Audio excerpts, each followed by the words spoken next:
Vamos dar início a mais um evento do nosso grupo de pesquisa Democracia e Sociedade, que tem por finalidade discutir temas ligados aos nossos direitos fundamentais e,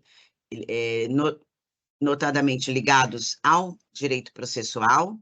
E hoje nós temos aqui um ilustre convidado, professor Frederico Keller, que vai nos falar sobre o princípio da duração razoável do processo. O professor Frederico Keller é doutorando pela Universidade de São Paulo, mestre em Direito Público pela Universidade Federal de Pernambuco, onde ele apresentou a dissertação de mestrado justamente relativa a esse tema de hoje, princípio da duração razoável do processo, que já se transformou em livro e nós já estamos na 3ª edição. Ele acabou de lançar a 3ª edição, né, Frederico? Ele também foi bacharel pela mesma Universidade Federal de Pernambuco.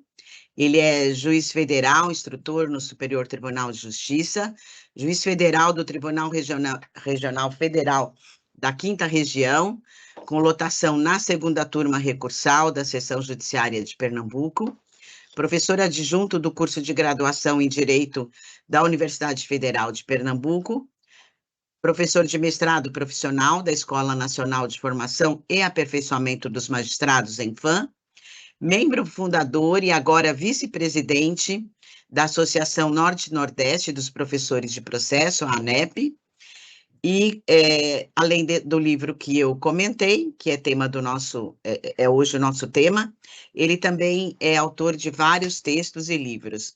Então, é uma honra muito grande para o nosso grupo de pesquisa recebê-lo aqui para nos brindar com esse tema que é tão importante, né, trazido pela Emenda 45 de 2004, que inseriu ali no artigo 5º, inciso 78, a norma de que a todos no âmbito judicial e administrativo são assegurados a razoável duração do processo e os meios que garantam a celeridade de sua tramitação.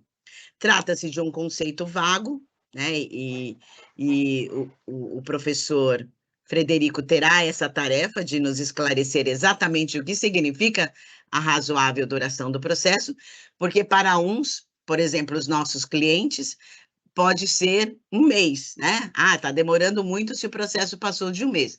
Para os advogados, às vezes 1 ano, 2 anos, a gente vai dizer até que esse processo foi rápido, né?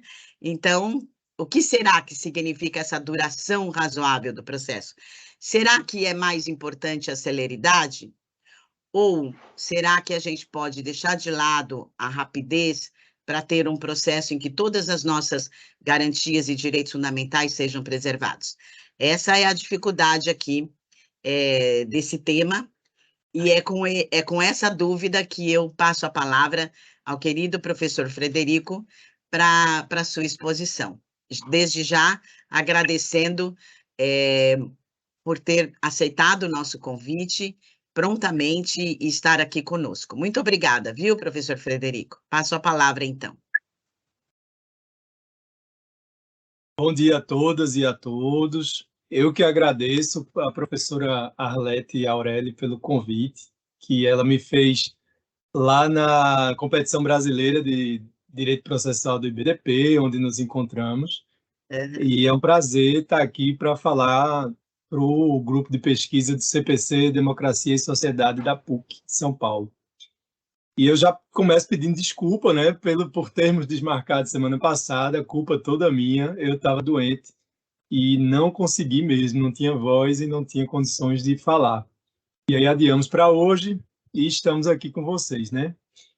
Eu peço ao Norberto aí que compartilhe, por favor, os slides que a gente vai passando enquanto fala, né? Agradeço a presença de todos aqui, né? E vamos lá. Bem, aí estão meus contatos, tá? Na tela, quem quiser anotar. Tá meu e-mail, tá meu perfil de Instagram e de Twitter para entrarmos em contato e conversarmos sobre esses temas, né? Pode passar, Norberto.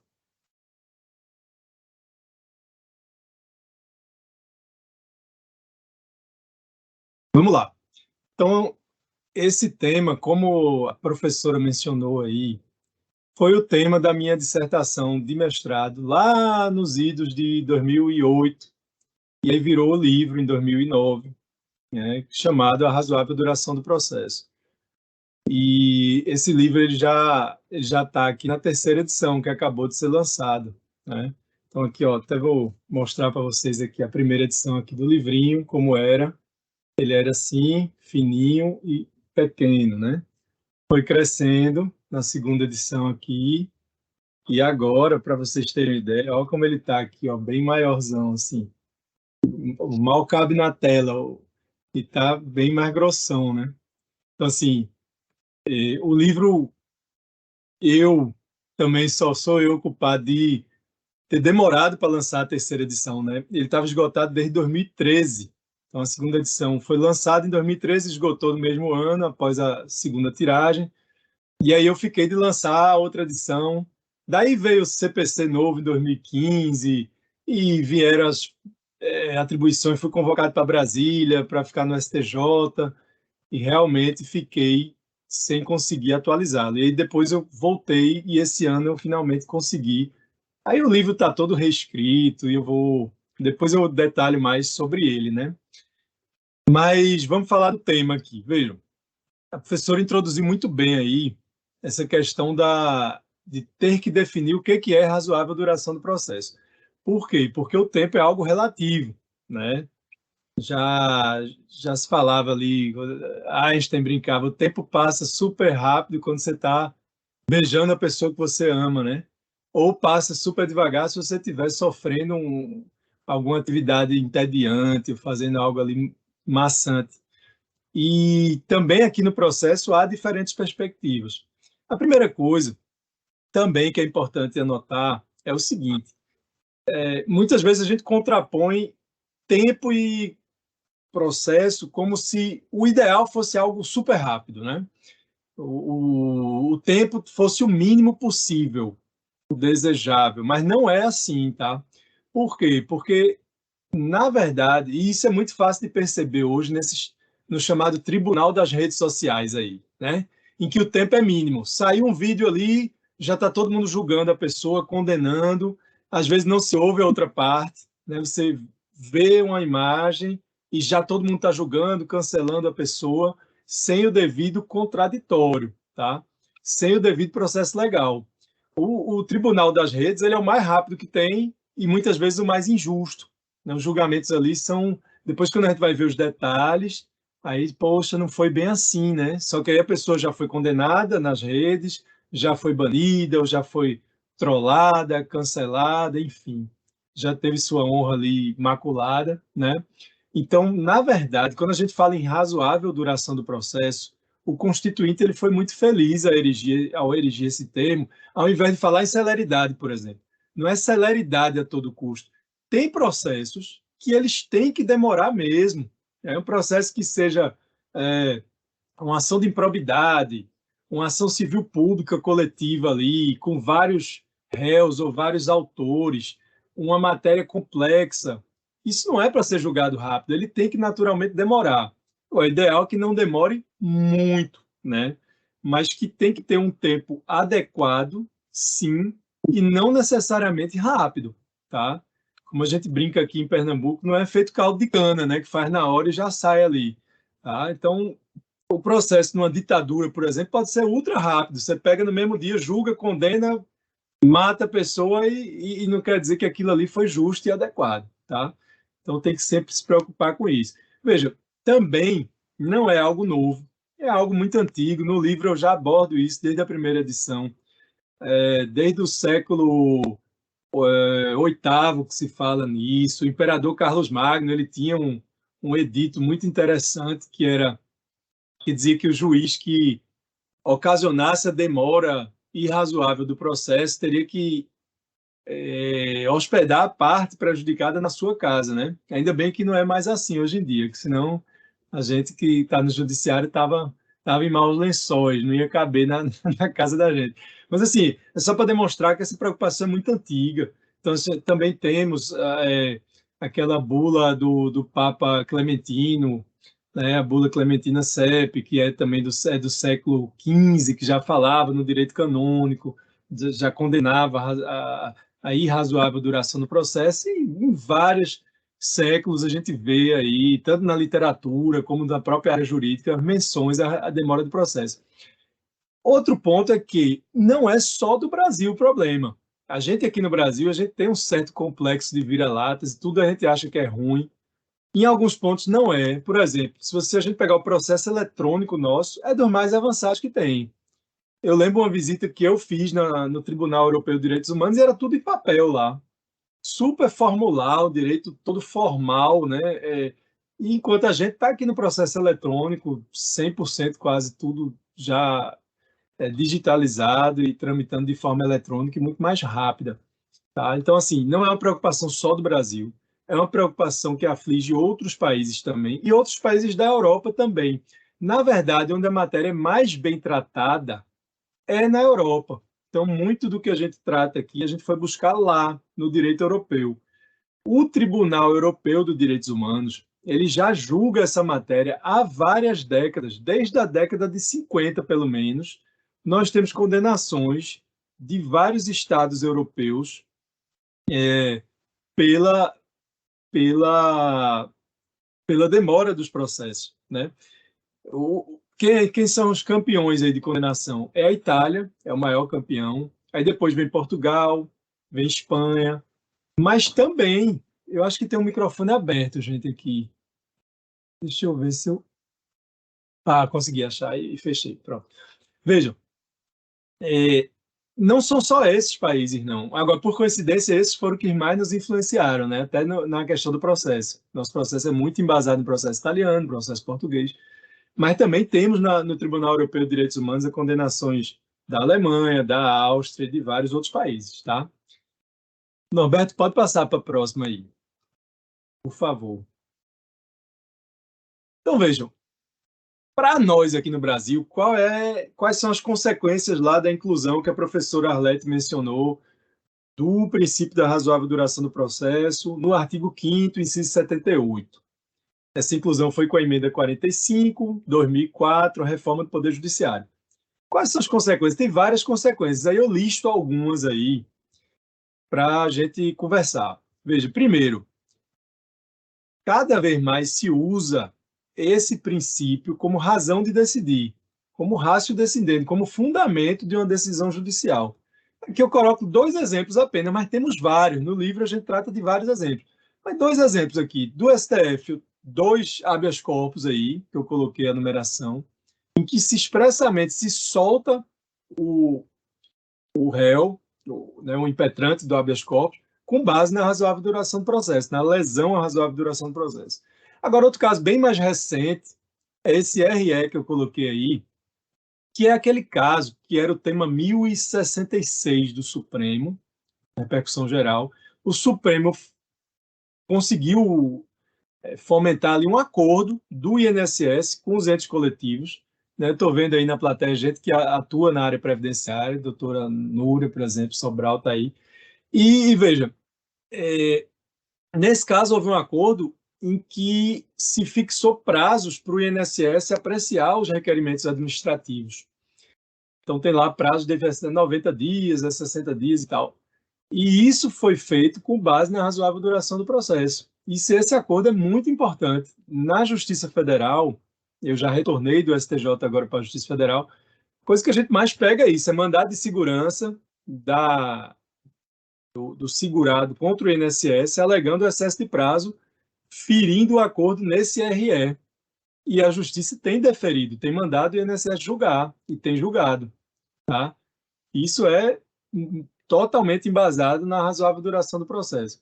A gente tem também a questão da atuação do poder público para concretização desse princípio aí. Então, o poder público ele tem atuado, seja o CNJ fazendo aquelas metas do CNJ, seja os tribunais superiores criando plenário virtual, ou até mais recentemente, como a gente viu na fala do ministro Barroso, na sua posse, já falando em trazer inteligência artificial para sugerir minutas de decisões nos tribunais, né? Algo bastante polêmico. Tudo isso com a preocupação com o tempo, né? Outro fator interessante, constitucionalidade de leis que atentem contra a razoável duração do processo. Aí, como exemplo que eu coloco aqui, gente, eu botei essa ADI 3 da Bahia, que é de 2007, já é antiga, eu citei lá na primeira edição já. Esse caso é muito interessante. A Constituição da Bahia, ela previa um teto de desembargadores, um máximo de desembargadores, era 35 desembargadores. E o Supremo declarou isso inconstitucional, por ofender a razoável duração do processo. Não pode ter esse teto aí absoluto, porque precisa de mais julgadores, né? Então declarou a inconstitucionalidade de uma norma da Constituição do Estado da Bahia. Agora, sem dúvida, a coisa mais importante que eu acho, a consequência mais importante, é da qual a gente vai falar mais aqui, é a questão da indenizabilidade dos danos sofridos com a demora do processo.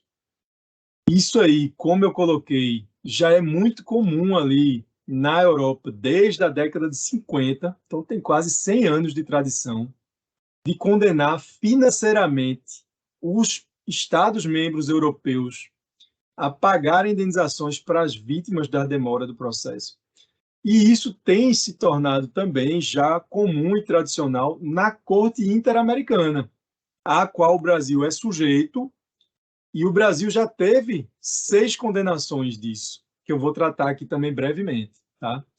Isso originou, na legislação italiana, por exemplo, que é o campeão de condenações na Europa, originou a chamada Legge Pinto, que é o nome do senador que propôs, e que é uma lei que visa a regulamentar no âmbito interno da Itália. Veja, isso foi interessante. O Tribunal Europeu condenou a Itália a mudar sua legislação internamente para prever um processo especial, um procedimento, para que as partes pudessem internamente na Itália pedir a condenação do Estado italiano pela demora do processo. Por quê? Porque a própria Corte Europeia estava começando a demorar a julgar os processos, porque tinha muito processo contra a Itália, eles não conseguiam mais julgar em tempo razoável.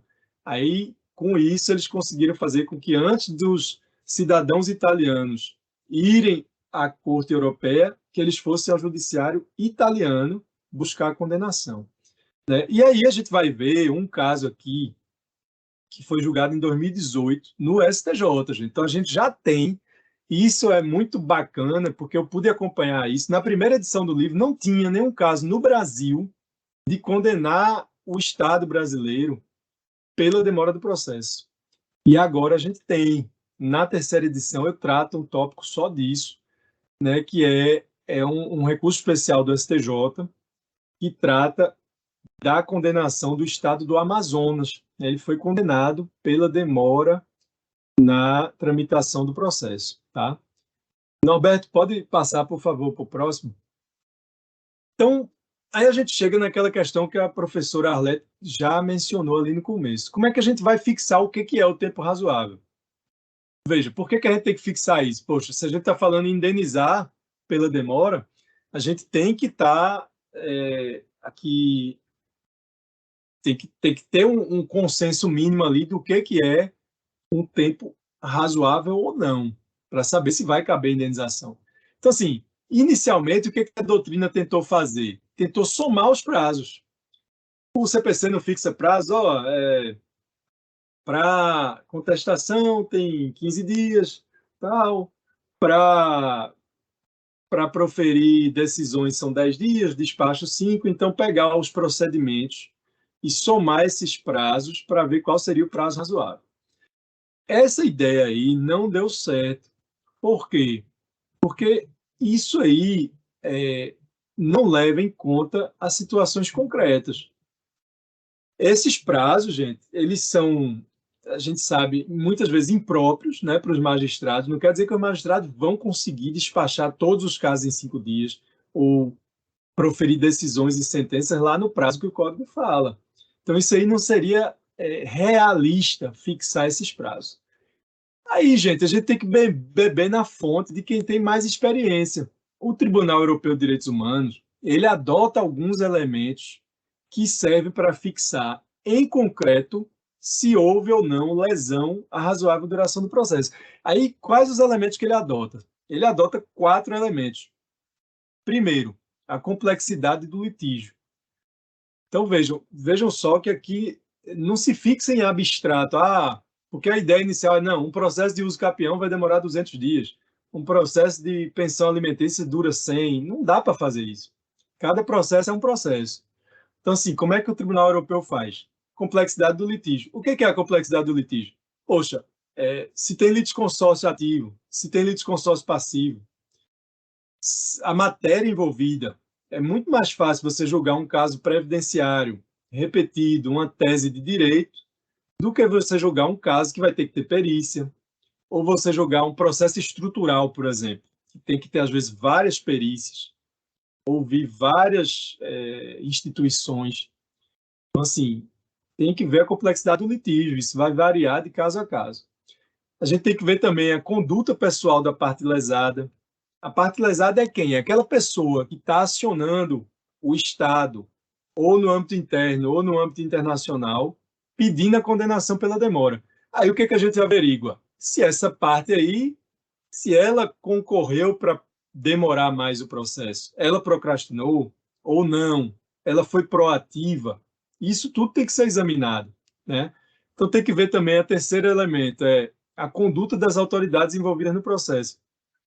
Os juízes que participaram, o membro do Ministério Público, os peritos oficiais, esse pessoal aí atuou de forma diligente ou ocasionaram demora, tá? E um quarto critério é o interesse em jogo para o demandante da indenização. Esse critério aí é verificar o quê, gente? Se são duas empresas litigando, duas empresas bem de saúde, vamos lá, Pepsi contra Coca-Cola. Veja, é um interesse em jogo, claro que sempre é importante, mas não é a mesma coisa de um segurado idoso que depende de uma pensão por morte, que sem aquilo ele não consegue pagar o aluguel dele e os remédios, né? Então, assim, o interesse em jogo é relevante para saber quanto tempo deve demorar o processo, né? Ou seja, tem casos que são mais urgentes que outros, né? Então, basicamente, esses 4 critérios são os adotados pelo Tribunal Europeu e também são adotados pelas outras cortes que julgam essa matéria. Por exemplo, a Corte de Cassação italiana usa esses critérios. O Tribunal Constitucional da Espanha usa esses critérios com um critério extra que a gente vai ver aqui. A nossa Corte Internacional de Direitos Humanos aqui usa isso também, né? Então, isso meio que se universalizou.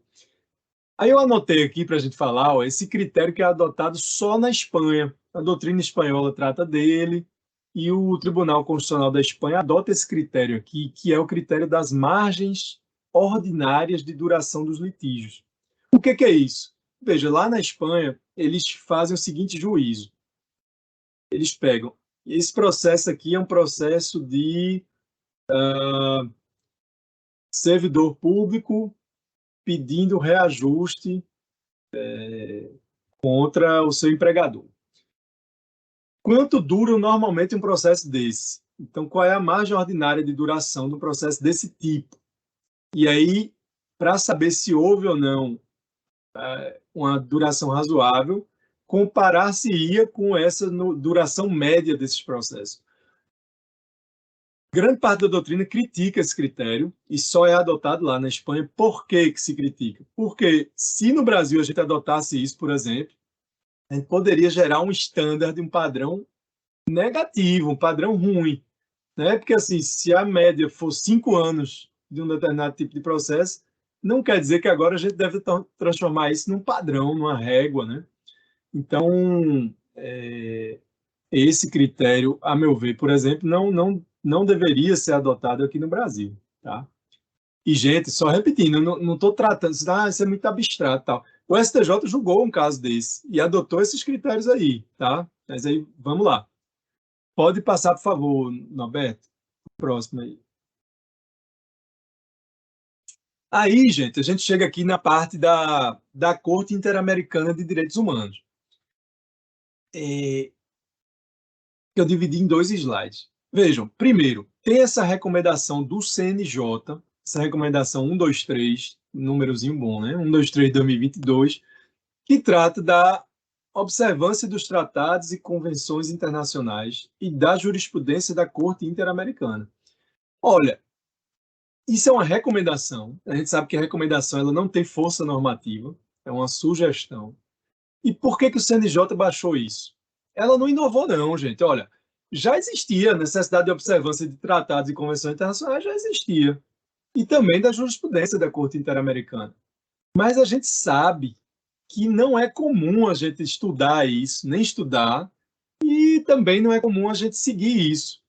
Na Europa é muito mais comum eles seguirem o direito comum europeu, o direito da União Europeia e a jurisprudência do Tribunal Europeu. Aqui a gente estuda muito pouco a jurisprudência da Corte Interamericana e também usa muito pouco os tratados. Por isso que o CNJ, ano passado, baixou essa recomendação para reiterar a importância disso, tá? E isso vem em todo esse âmbito aí dessas condenações. Aí eu vou listar para vocês os casos em que o Brasil foi condenado e vou brevemente tecer algumas considerações sobre cada caso, tá? É interessante lembrar, gente, quando eu fiz a primeira e a segunda edições do livro, então em 2009, 2013, só tinha esses dois primeiros casos aí, Ximenes Lopes versus Brasil e Garibaldi versus Brasil. E hoje a gente tem 6 já, né? E eu trato de todos eles na terceira edição. Então, deixa eu explicar para vocês esses casos aí, rapidamente. Esse caso, Ximenes Lopes versus Brasil, o Ximenes Lopes, era o Damião Ximenes Lopes, era um sujeito com problemas psiquiátricos que morava no Ceará, no interior do Ceará. E aí ele foi internado numa clínica do SUS, tá?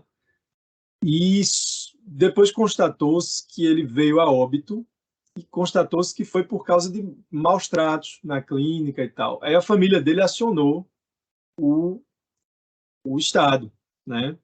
E o processo demorou muitos anos e também criminalmente não avançou, nem a ação de indenização, e a família levou para a Corte Interamericana. Vejam que na Corte Interamericana não se permite que o cidadão leve como pessoa física, né? Tem que ser alguma associação, alguma ONG, e sempre tem esse detalhe aí. Então, tem todo um procedimento próprio para se levar os casos à Corte Interamericana. Nesse caso foi levado, e aqui eu me recordo que a condenação aqui foi $130 mil para a família, tá? Né? Aí teve um segundo caso, que foi o caso Garibaldi versus Brasil. Esse caso aconteceu no Paraná e foi uma ação de pessoas encapuzadas que entraram num acampamento dos Sem Terra, do Movimento Sem Terra, e assassinaram algumas pessoas, dentre as quais esse Garibaldi. E também aqui a família, não tendo êxito no âmbito interno, quer no campo criminal, quer no campo indenizatório, levou a situação para a Corte Interamericana. E lá houve a condenação também em cerca de $70 mil.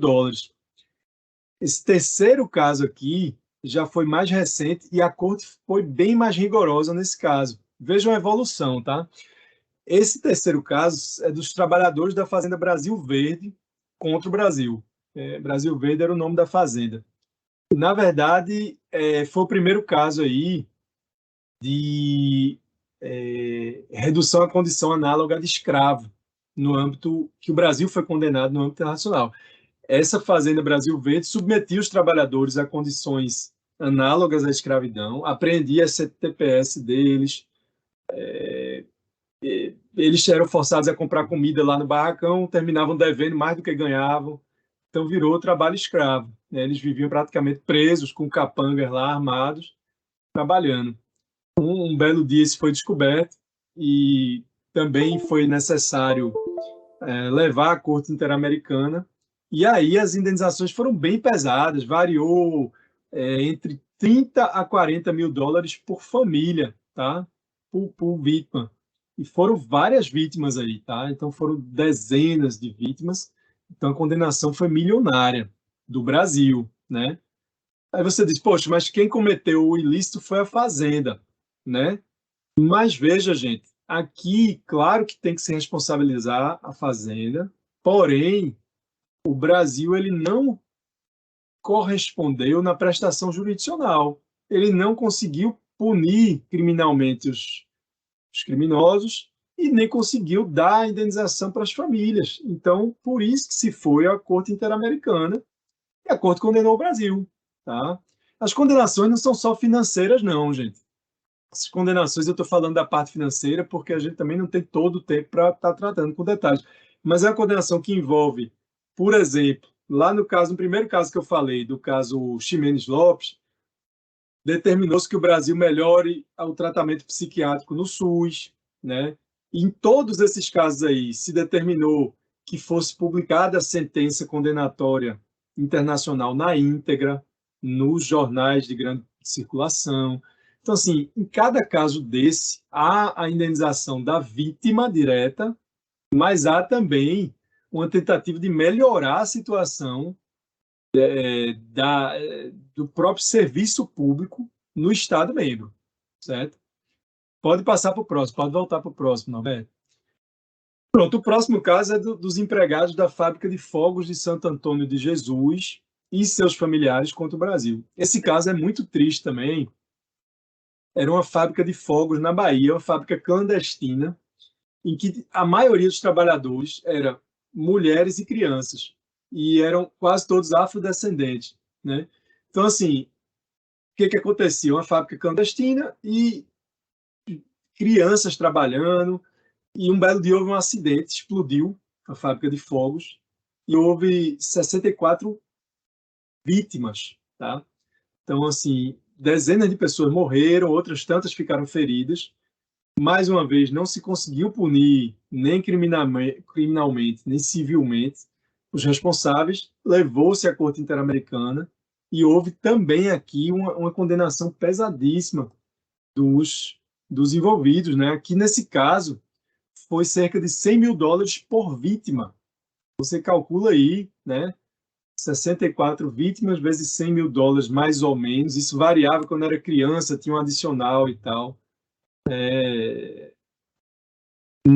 A gente sabe que não se precifica a vida, né, gente? Mas, enfim, a corte tem que adotar alguns critérios. E aí adotou-se esse tipo de critério, né, para condenar o Brasil.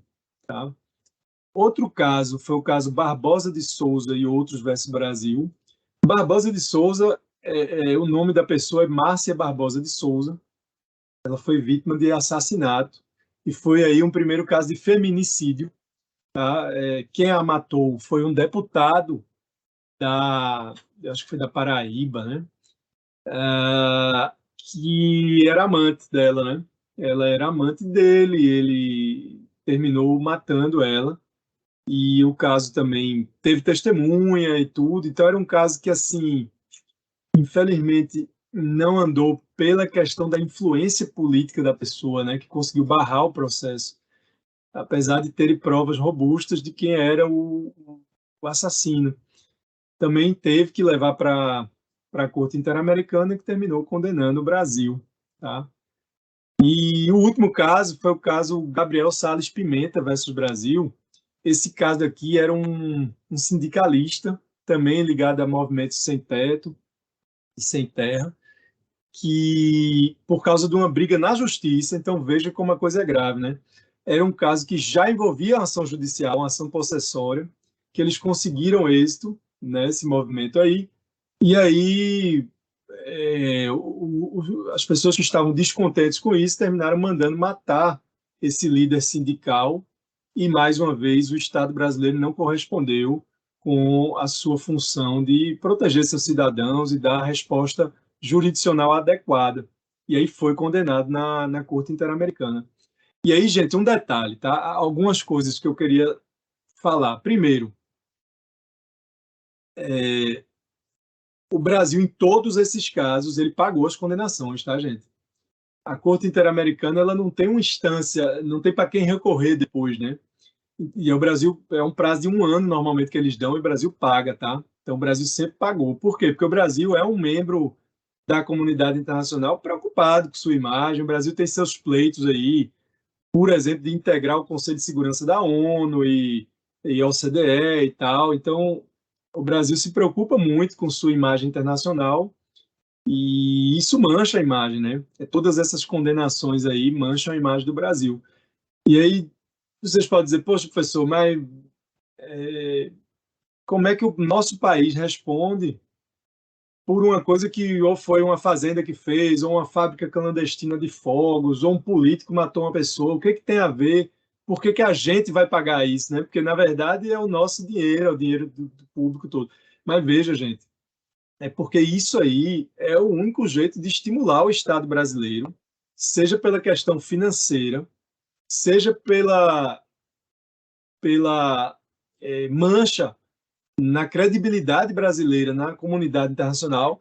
É só isso que faz, que poderá fazer o Brasil investir mais na prestação jurisdicional e tentar melhorar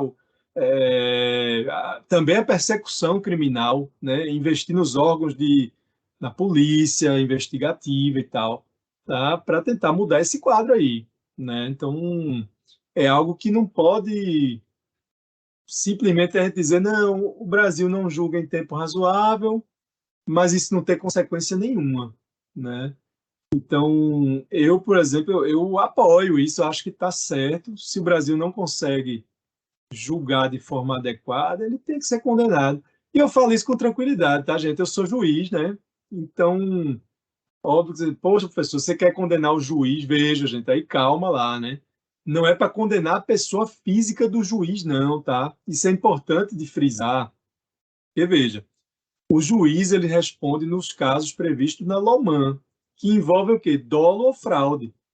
O juiz ele responde pessoalmente se ele agir em dolo, se ele, por exemplo, cometer um ato de corrupção no processo, se ele fraudar o processo, aí ele responde.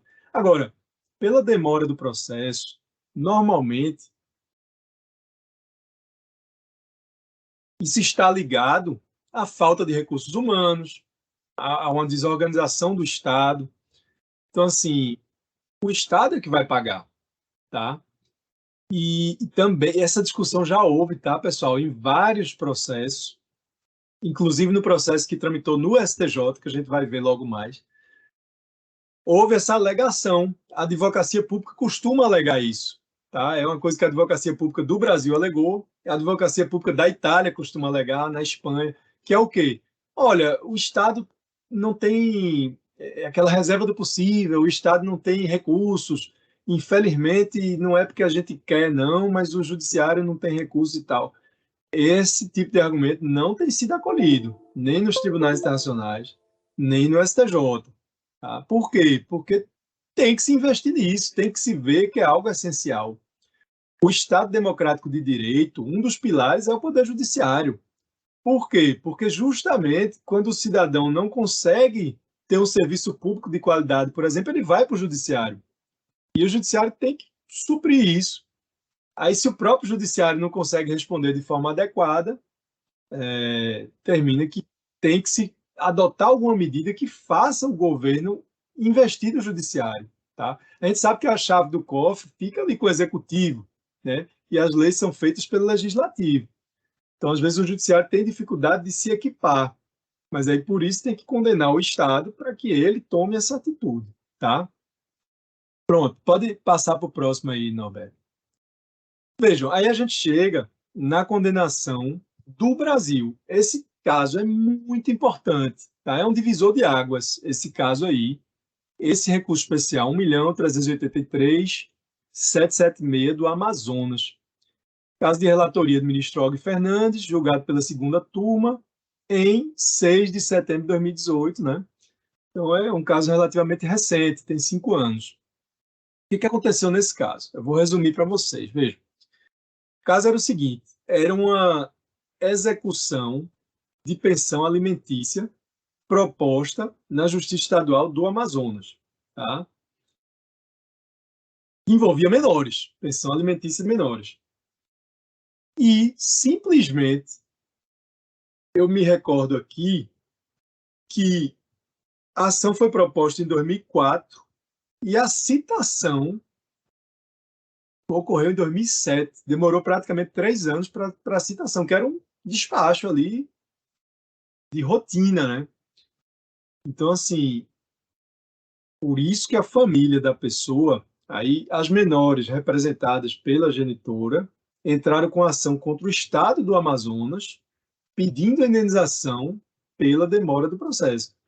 Então, assim, ficou dois processos. Um, que era a pensão alimentícia, e o outro, que era as autoras do pedido de execução da pensão contra o Estado. E esse caso foi muito interessante. No primeiro grau, o juiz condenou o Estado do Amazonas, entendeu que houve uma demora injustificada.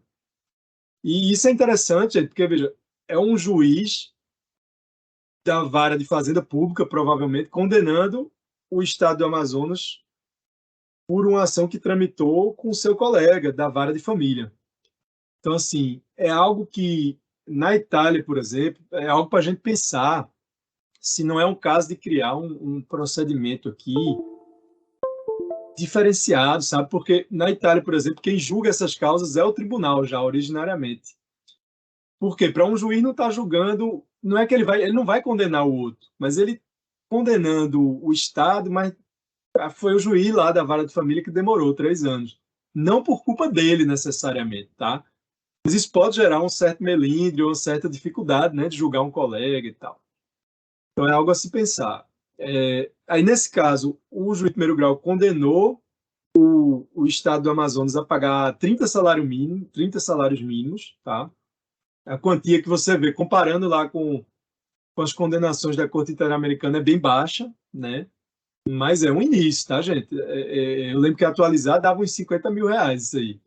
Então, o Estado do Amazonas foi condenado, apelou, aí o TJ do Amazonas deu provimento à apelação do Estado, dizendo que não deveria haver indenização. Justamente o argumento que o TJ acolheu foi, não, o Estado tem recursos limitados, não foi culpa do juiz, então não dá para condenar o Estado, né, já que é algo que falta estrutura. Aí o caso foi para o STJ, para o RESP, e o STJ deu provimento ao RESP para restabelecer a sentença. Tá? Então, restabeleceu a condenação em 30 salários mínimos. Aí o STJ afastou esse argumento aí de que a falta de estrutura isentaria o Estado em indenizar. Tá? E quais os critérios que o STJ adotou? Ele adotou os critérios do Tribunal Europeu de Direitos Humanos, aqueles 4 critérios que eu falei lá no início, e que a Corte Interamericana também adota. Tá? Então, é um caso que foi um leading case aí e que pode gerar outras condenações. Né? Nada impede que advogados agora entrem, já tem um precedente do STJ, então nada impede que se repita mais para frente. Tá? Pode passar, por favor, Norberto. Aí eu já chego aqui na parte final, eu só quero tratar das novidades, antes de encerrar aqui e abrir para vocês falarem também, as novidades da terceira edição do livro, né? O livro, gente, ele está disponível, se vocês colocarem no Google aí, Razoável Duração do Processo, editora TOTH, TOTH é T-H-O-T-H, né? T-H-O-T-H. Aí ele aparece lá o link, e a terceira edição realmente, assim, é claro que eu sou suspeito, mas é um livro novo praticamente, né? Eu reescrevi, demorou 10 anos aí, mas eu acrescentei um bocado de coisa. Então, assim, eu adequei ao CPC 2015, adequei a nova LINDB, que é de 2018, tratei da nova LIA, que é de 2021, tratei da relevância da questão federal, que é de 2022, atualizei com as estatísticas mais recentes, as metas do CNJ, aquele World Justice Project, Rule of Law, de 2022 também. É tão interessante esse WJP. É interessante porque ele traz ali 8 critérios para ranquear os países. E aí esses critérios, tem critério que é transparência do governo, corrupção, quanto que os poderes são autônomos, que um poder não interfere no outro. E o Brasil, no geral, ele está ali no meio, sabe? São 140 países, ele está na posição 80º, está quase no meio ali, um pouquinho depois do meio. Não está tão mal. Mas se você pega os critérios, que são os últimos, o 6, o 7 e o 8, que são os critérios de demora do processo administrativo, demora do processo criminal, demora do processo civil, o Brasil cai lá para a rabeira, rapaz. Ele fica assim, ó. Por exemplo, eu lembro que ele fica em 132 de 140 em demora de processo, por exemplo. Aí, quer dizer, é algo em que a gente precisa investir, precisa melhorar, né? Pronto, aí desdobrei o capítulo 3 em 2 capítulos, né? Então ficou mais um capítulo aí. Tem um capítulo que trata dos aspectos centrais da responsabilidade do Estado, então trata dos aspectos práticos. E o capítulo 4 é a responsabilização perante a Corte Interamericana de Direitos Humanos, né? Pode passar, Norberto, por favor. Nesse capítulo 4, aí a gente tratou de todas essas condenações que eu falei rapidamente com vocês aqui, né, que eram 2 casos e já são 6 agora. Então, o Brasil está quase aí, ano sim, ano não, o Brasil é condenado por um caso que sempre é um caso rumoroso e as condenações têm sido cada vez mais pesadas, tá? Incluí também no capítulo 5 um tópico só esmiuçando esse recurso especial que condenou aqui o estado do Amazonas no Brasil. Também atualizei o capítulo 6, que são as propostas para a aceleração do processo, por meio do fortalecimento da sentença. Pode passar, por favor, para o próximo. E, por fim, eu incluí esse capítulo 7, que é todo novo, que são as propostas para aceleração referentes ao cumprimento de sentença e ao processo de execução, que a gente não tratava nas outras edições. Então, a gente adota temas como parcelamento e penhora, a gente trata de penhora de salário, penhora de imóvel residencial de alto valor, penhora de aplicações financeiras que não sejam poupança, as medidas atípicas do 139, inciso 4º, aquela questão do preço vil nos leilões, adjudicação por valor inferior ao da avaliação e, por fim, o projeto de lei 6.204 de 2019 do Senado Federal, que é a desjudicialização da execução civil, né? Então, tudo isso a gente trata nessa terceira edição, e aí eu fico feliz se vocês lerem e depois me mandarem aí nos meus contatos algumas sugestões e críticas, né, do que vocês tenham sobre a terceira edição, tá bom? Então, pode passar aí, Norberto, que já é a despedida, né, de end.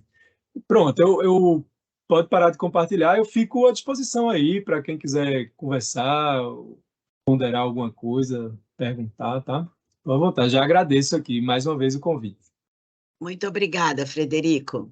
Foi excelente, como eu já esperava, na verdade.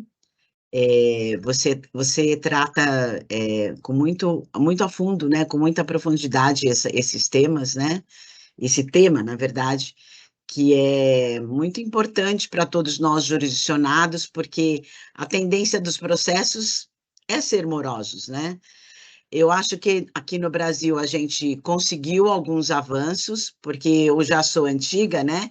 Para não dizer que eu sou idosa, e eu lembro que quando eu fazia estágio, eu tinha processos que o meu chefe me mandava verificar, e eles tinham já mais de 30 anos, às vezes, né? Então, 20, 30 anos era normal, era comum, assim.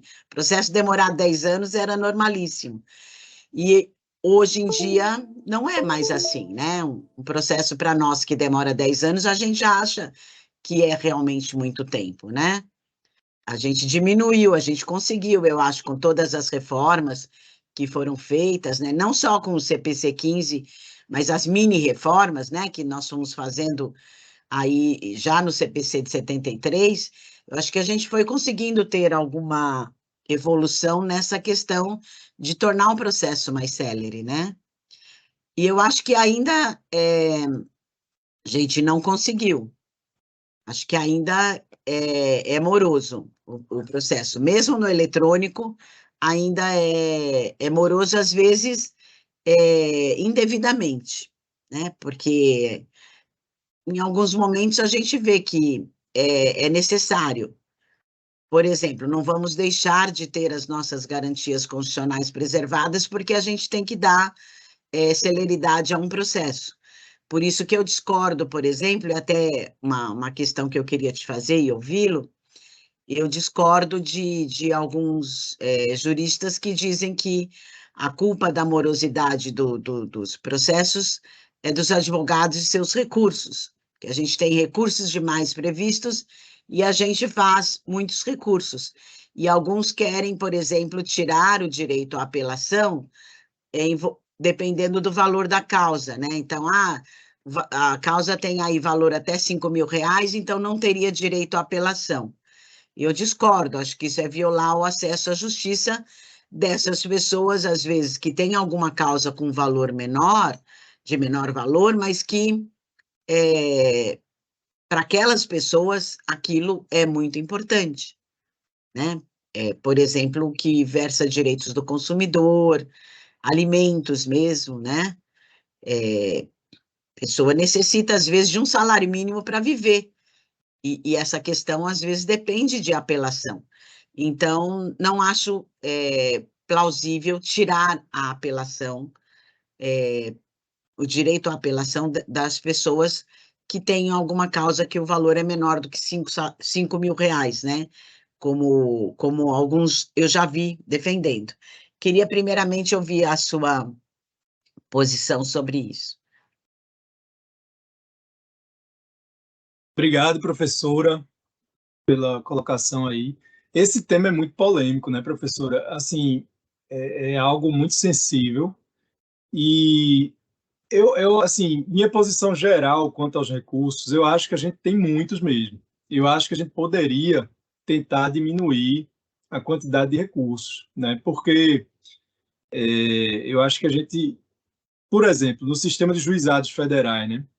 Que seria algo para ser mais célere, mais informal, aí você tem juizado federal, aí você recorre para a turma recursal, aí leva para a turma regional, turma nacional, e consegue levar para o STJ via PUIL e ainda leva para o STF via RE. Então, algo que é para ser singelo termina tendo 6 instâncias. Sim. Agora, quanto à apelação, embora eu acho que não resolve realmente se tirar a apelação em determinados valores, em abstrato eu não sou contra, não. Assim, eu acho que em outros países a gente tem isso, né? Então, nos Estados Unidos a gente tem a Speedy Trial Clause, que é a cláusula de julgamento rápido. Aí o cidadão opta, eu quero que tenha um julgamento rápido. Aí eu sei que não vai ter apelação, né? Mas é uma Para escolha, causas então, né? é uma Uma escolha, escolha. é uma escolha. Aí o cidadão ele opta por ir por aquele procedimento. No Japão a gente tem isso, mas não é escolha, pelo valor, tantos ienes, não tem apelação. Ah, as diretrizes lá que a União Europeia dá, eles orientam os países a adotar isso, tá? De quando for um valor muito baixo, proibir a apelação. Eu não acho que isso vai resolver, não.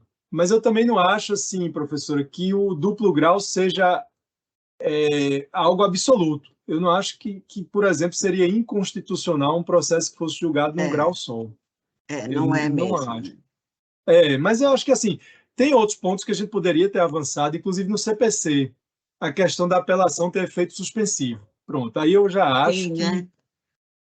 que não deveria ser a regra, né? Eu acho que a apelação em regra Sim. deveria ter efeito apenas devolutivo, Foi para a tão sentença discutido, valer. né, durante o projeto, foi tão discutido e no final Foi.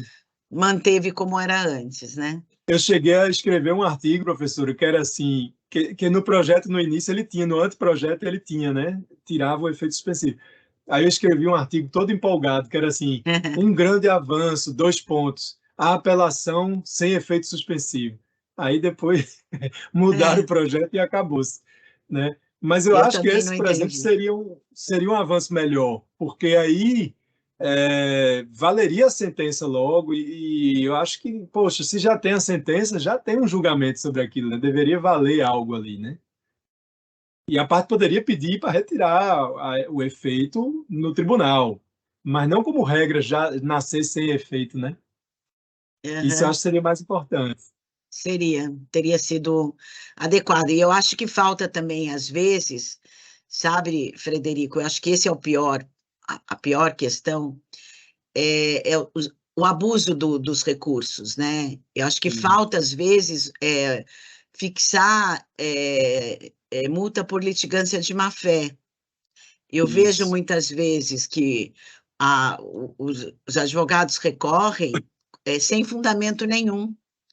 Eu tenho Isso. agora um caso que também é de 96, agora que a gente está, depois que tentar anos a execução sem alcançar efetividade, a gente teve que fazer a desconsideração da personalidade jurídica para atingir os sócios, concedeu, e aí conseguimos, depois de muitas tentativas, conseguimos obter o valor lá por um bloqueio online.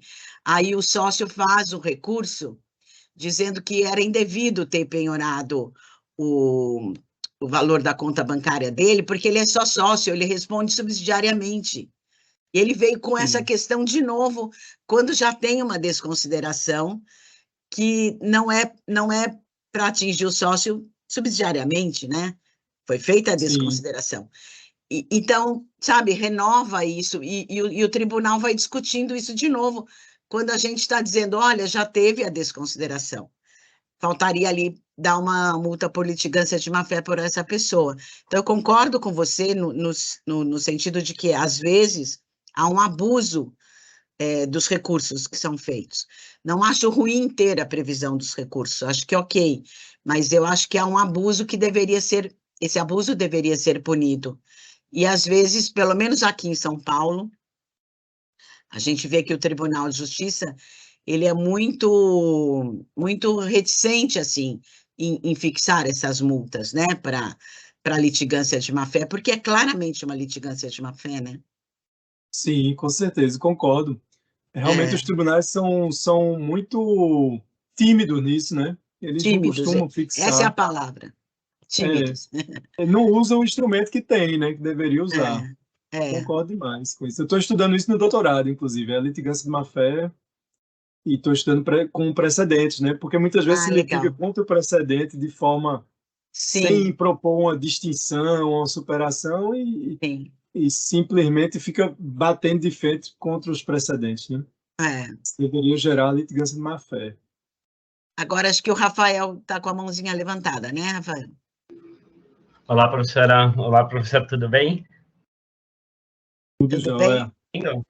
Tudo bom? Tudo bem. Gostaria de saber, professor, o que você acha da Lei 13.256 de 2016 ter alterado o rol do artigo 12, que colocava como obrigatório o juiz seguir aquelas regras, né? E se você acha que, de alguma forma, isso afeta deixar o juiz ter a discricionariedade, se alguma forma pode afetar isso na duração razoável de um processo, eventualmente. Ou se você acha que, se fosse tabelado como estava anteriormente, isso ia acelerar os julgamentos, de alguma forma. Ótima pergunta, Rafael. Eu nunca fui muito fã, não, desse tabelamento absoluto, assim, sabe, de ordem cronológica. Eu acho que isso não resolvia. Isso gera um bocado de problema, porque, assim, tem uma coisa que é a gestão da vara, ou do gabinete, né? E pelo volume que a gente tem, por exemplo, eu sei que o artigo 12 ele traz a ordem cronológica e traz alguns casos que você poderia julgar logo, se tiver precedente, não sei o quê. Mas tem casos que não tem precedente de vinculante, mas é um caso repetido. Você já tem sentença daquilo, já tem. Aí, por que esperar, né? Eu não via muito. Você tem que ir tentando fazer o que dá rápido, assim. E às vezes chega um processo que é hiper complicado, né? Como já tive vários, assim. Se você tiver que parar tudo só para fazer aquilo, você vai parar a vara para, se for seguir a ferro e fogo, aquela ordem cronológica de forma absoluta, você tem que parar a vara para julgar um caso só, que às vezes é hiper complexo e demanda mais tempo. Eu tive casos que eu tive que pegar um assessor e dizer, ó, tu fica só com esse caso aí, né? Uma operação dessa da vida, uma ação indenizatória com perícia complexa e tal. Então, assim, vai fazendo os outros ali, tem que ir enxugando o gelo ali para permitir que a vara gire, né? Então, eu particularmente acho que aquilo ali não resolveria mesmo, não, sabe? Eu nunca fui muito fã, não. Mas é polêmico também, é outro tema polêmico. Provavelmente. Obrigado, professor. Nada.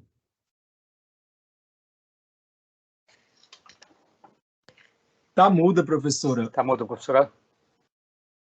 Eu estou falando obrigada, Rafael, e passando a palavra para o Norberto. Obrigado, professora. Primeiro, agradecer a organização da professora Arlete, parabéns. A exposição do professor Frederico Coeller é muito elucidativo, né? E que faz aí uma boa apresentação do seu livro e temos que adquiri-lo, né? Naturalmente. Professor, eu gostaria de lhe fazer uma pergunta. O senhor acabou de falar com o Rafael sobre que não seria possível, de fato, esse tabelamento, né, como o senhor utilizou, essa duração do processo, não é?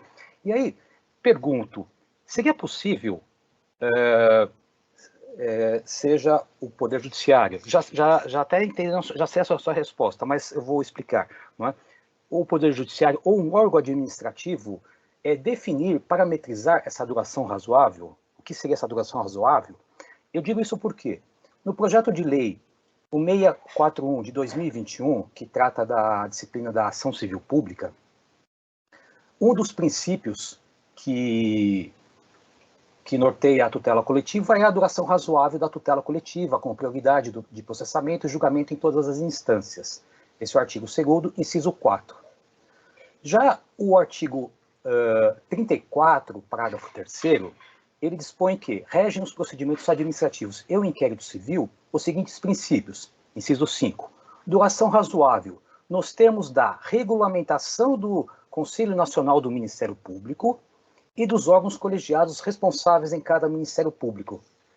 Seria contraditório essa proposta. O senhor não acha? Eu gostaria de saber seu entendimento. Por favor, obrigado. Eu estava abrindo aqui, consegui abrir aqui também o artigo 34, né? Aí ele diz que regem os procedimentos administrativos seguindo princípios. Aí o inciso 5, duração razoável nos termos da regulamentação do CNMP e dos órgãos colegiados em cada MP, né? Interessante, né? Ele deixa a cargo aí dos órgãos do Ministério Público disciplinarem isso, né? Veja, mais uma vez, eu acho complicado, e aí eu vou pela sabedoria prática ali dos europeus, sabe? Se eles não conseguiram lá fixar prazos em abstrato, qual é o prazo adequado, eu acho difícil a gente conseguir aqui, porque isso tem que ser visto a cada caso concreto. Eu sei que é trabalhoso, mas os casos divergem tanto, né, Norberto? A gente vê no dia a dia, assim, essa experiência de gabinete, tudo, a gente vê, poxa, tem um caso ali que esse vai demorar, não tem jeito, né?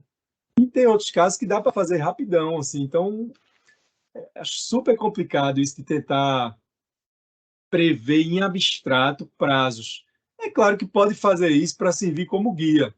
E é interessante, igual a gente tem os prazos impróprios no código. Tem que ter, né? Mas é um guia, mas não quer dizer que descumprindo aquilo já gere uma indenização, por exemplo, tá? A indenização tem que ser algo excepcional mesmo, tanto que são para esses casos aí que eu mencionei, que é um caso assim, ó, feminicídio, redução à condição análoga de escravo, enfim, são casos super graves que demoram vários anos e aí pronto. Então eu acho assim, pronto, isso é um bom pensamento, não é fácil definir com exatidão o que é razoável duração do processo, mas é fácil definir o que não é. Aí às vezes você fala, esse aqui durou 10 anos, isso não é, então é fácil você ver o que não é. Difícil é ter um parâmetro claro, abstrato, dizendo o que é. Mas quando aquilo ali demora muito, você não precisa ter essa definição, você vê que aquilo ali está fora, né? Entendeu? Eu acho que é por aí muito, assim. E nessa linha que o senhor está colocando, vem ao encontro também um julgado do STF, HC 174086 de São Paulo, relator o então ministro Celso de Mello, julgado de 12 de dezembro de 2019, em que ele colocou alguns parâmetros objetivos, que é o que o senhor já mencionou, mas citando também esse julgado, em que ele diz que a busca para a razoável duração do processo passa por 3 elementos: complexidade do caso, peculiaridades do feito e, por fim, a pluralidade de partes no processo. Eu nem tinha conhecimento não desse aqui, até anotei aqui, interessante. Ele termina meio que seguindo, né, os critérios ali. Não tem muito para fugir. Você vai ter que analisar a complexidade da causa. É a coisa mais importante, na verdade, né? É esse. Os outros critérios ali também são um pouco subsidiários. O mais importante é ver o quanto que a causa é complexa, ou seja, o quanto de tempo que ela demanda mesmo. Isso não tem como ver em abstrato, não. E para encerrar, portanto, esse inciso inserido no projeto do PL da Ação Civil Pública, projeto de lei, não é uma técnica legislativa da mais recomendável, então. Veja, pois é, eu acho que isso aqui não resolve, não, muita coisa não, sabe? É complicado. Muito obrigado, professor. Eu que agradeço. Obrigada, Inclusive, seu Norberto. apoio todo na organização e tudo, viu? Obrigado. Sem o Obrigado. Norberto nada seria possível, já vamos dizer desde já, né? E se ninguém tem nenhuma outra pergunta, eu queria só terminar, Frederico, comentando com você. Eu participei já algumas vezes de um curso que é realizado pela Academia Juris Roma, que é um curso Tutela Jurisdicional e Solução de Conflitos em uma Perspectiva Comparada Europa-Brasil. Já participei algumas vezes, tem todos os anos, acabou de ser agora. O Fábio Monerá que coordena também esse curso para o lado do Brasil, né? E eles sempre fazem um comparativo sobre algum tema no Brasil e na Itália, né? Então, um professor vai falar como é no Brasil e outro italiano vai falar como é lá na Itália. E eu já participei várias vezes. E muitas dessas vezes é voz corrente dos professores italianos dizerem que a determinação da Lei Pinto e depois as alterações que foram feitas no Código de Processo Civil italiano por conta desses atrasos, né, nos processos, não resolveram o problema. Eles dizem que eles ainda enfrentam o problema da morosidade, que é muito grande lá na Itália. Então, nem a Lei Pinto, com todas as indenizações, o que aconteceu é que o Estado italiano está sobrecarregado no pagamento dessas indenizações, mas isso não trouxe mais celeridade. Eles continuam enfrentando esses problemas que eles não sabem como resolver. O que eles deveriam fazer para resolver, né? Isso é uma das questões que normalmente a gente discute quando faz esse comparativo Europa-Brasil, e que a gente também não tem a solução, né? Aqui pelo lado do Brasil. Mas eles disseram isso, eu acho importante levar em consideração, né? A lei não trouxe essa maior celeridade, trouxe a possibilidade de receber a indenização. Por isso que eu achei importante que você disse, o Brasil tem pago as indenizações, mas não é por aí que a gente tem que verificar a questão. O que adianta pagar as indenizações se continua tendo morosidade, né? Então, você disse, o Brasil ainda está tentando outros caminhos porque quer ter um bom nome internacionalmente. Talvez por isso se resolva. Mas só o pagamento da indenização, pelos chamados danos marginais, né? Isso não resolve muito o problema. Pelo menos lá na Itália não resolveu. Eu queria só trazer esse feedback que eu ouvi dos professores italianos lá quando eu estive nos cursos, né, nas várias vezes que eu já participei. Então, ainda é um problema a ser solucionado, né, Frederico? Essa aí é a questão do milhão, né, professora? Saber como resolver isso. Como resolver, né? Porque é complicadíssimo mesmo. Não, eu sei que lá também não resolveu, mas é uma tentativa, né? E acho que tem que somar vários esforços aí, e cada coisa é um tijolinho que vai colocando. De toda forma, eu acho que foi um avanço, sabe? A Lei Pinto, pelo menos, porque o Tribunal Europeu que estava abarrotado já lá, né? De casos contra a Itália. Isso pelo menos alterou, né? O que tem que haver é uma mudança, não só de lei também, uma mudança cultural. É toda uma questão, né, que tem que mudar aqui. Não é fácil, não. Nem é só lei também. É muito complicado, né? Aqui E das mesmo no próprias Brasil, partes, né, terem um espírito mais cooperativo. Não é, depende só do judiciário, mas o judiciário com as partes envolvidas, né? pois é, complicadíssimo. É. E também talvez mais juízes, né, professor? Porque é muito processo, né? Porque, Aqui no assim, Brasil, né? o problema no Brasil, a gente tem uma quantidade colossal de advogados, né, também. Esses Também. advogados têm que viver, têm que trabalhar, e aí eles estão aí trabalhando, e isso provoca uma demanda grande também, né? É muito complicado. Outra questão interessante é a conciliação, que o Brasil não consegue ter índices altos ainda de Sim, conciliação, né? Tem uma sim. pesquisa muito interessante de dois professores, um professor americano e um lá de Taiwan, que eles publicaram e fizeram um estudo vasto sobre conciliação no mundo todo. E aí um dos países que eles estudaram é o Brasil. O Brasil está ali também do meio para baixo, né, em questão, mas não é o pior não, sabe? Tem outros bem piores que a gente, inclusive. Mas tem países muito melhores em índice de conciliação, né? Só que aí a conclusão que eles chegam é que os fatores que influenciam mais é a questão das custas, né? Infelizmente, assim, quanto mais elevado as custas, mais as pessoas querem fazer conciliação, porque se a custa também não é muito alta, isso estimula a querer litigar, né? Infelizmente. A gente tem que também equacionar a questão da justiça gratuita aqui, que às vezes ela é utilizada de forma um tanto ampliada, né? Então, ou no juizado mesmo, onde eu trabalhei muito tempo, esse fato de não ter custo e não ter honorário no primeiro grau é muito cômodo, né? Como se a pessoa fosse ali, eu não tenho nada a perder, né? Ela vai, eu não tenho nada a perder e tal. E isso é perigoso, né? Sempre é bom ter algo a perder, que senão a pessoa vai querendo ver o que é que dá, né? Como uma loteria. E isso é muito complicado, né? A gente tem muita coisa para avançar aí.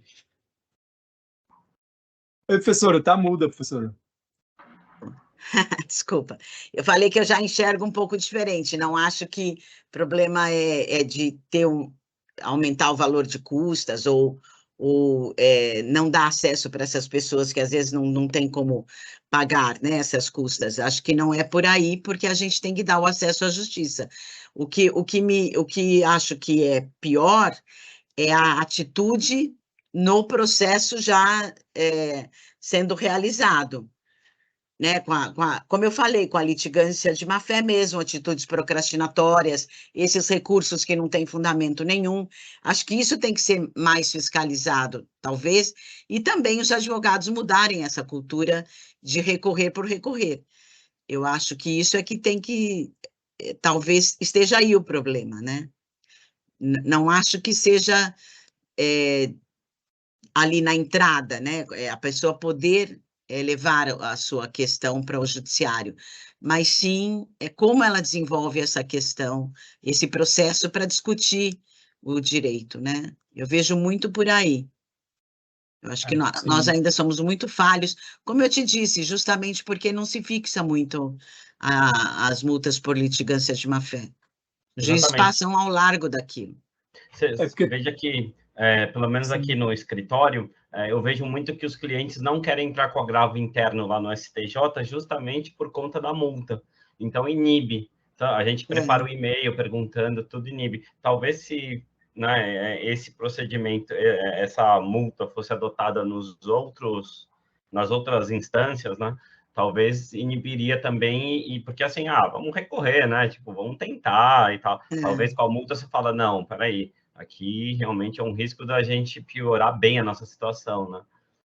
Então, Mas talvez você seja vê, um caminho. o problema que eu falo da justiça gratuita é o seguinte: como aqui no Brasil, ao contrário de outros países, a multa é sempre para a parte, não para o advogado, né? Então, assim, se a parte tem justiça gratuita, ela não vai pagar multa nenhuma, na verdade. Muitas vezes não vai ter bens ali, não vai pagar multa. Então, aquilo ali fica meio no Realmente. terreno da abstrato, né? Tem Difícil isso também. executar isso depois também, né? Complicado. Enfim, mas Um eterno algo dilema, né, Frederico? complexo. Mas acho que vamos torcer para que um dia a gente consiga, né, ter essa redução mesmo efetiva da morosidade, né, dos processos. Eu acho que tem melhorado, né, professor? Eu acho que o Tem Supremo, por melhorado. exemplo, ele está numa situação hoje em dia bem melhor do que estava há alguns anos, né? Sim. É como eu falei, eu vi isso ao vivo e a cores, né? Porque eu já tenho essa idade, então eu lembro de quando jovem, estagiária, os processos tinham 30 anos, era normal. Se Uhum. tivesse 10, nossa, tá bem, o processo tá bem com 10 anos. Eu acho que a gente está um E não pouco é mais mais assim. exigente. Sim, A gente está mais estamos. exigente e tem que estar mesmo, né? Mas eu acho que durava mais também, pelo que eu percebo também do meu começo lá, eu acho que era normal durar muitas décadas e tal, e não está mais assim. Não A gente tá, já não aceita mais que dure, né, tantos anos Sim, assim, né? sim, eu acho que melhoramos. Sim, Estamos no bom sim, caminho, né? isso. Então, com isso, acho que podemos terminar, se ninguém quiser fazer nenhuma pergunta mais, professor Frederico, e se professor Frederico não tiver mais nada a nos falar, acho que podemos dar por terminado. Tudo bem? Eu só quero agradecer, tá? Muito obrigado, professora. É um prazer estar aqui com vocês, viu? Uma audiência tão qualificada e muito legal. Gostei das reflexões, das ponderações aí. Agradeço muito pelo convite. Foi uma honra para mim. Nós que agradecemos, Frederico, pela excelente exposição. Aprendemos muito hoje. Tenho certeza que todos vão adquirir o seu livro. Eu já adquiri o meu e convido a todos a adquirirem o livro, porque é excelente mesmo. E agradeço, Frederico, mais uma vez, por você ter a gentileza de ter aceitado o convite. E o convido, se quiser participar dos nossos outros eventos, normalmente uma vez por mês eu posso te comunicar, e você, se quiser participar aqui com a gente, enriquecendo os debates, será muito bem-vindo. Com o maior prazer, professora. É só me avisar aí. Tá bom. Muito obrigada, então, a todos que nos ouviram. E até a próxima vez, então. Até logo. Um abraço, gente. Até logo. Abraço. Valeu. Tchau, tchau. Tchau. Até. Parar de gravar, né? Esqueci.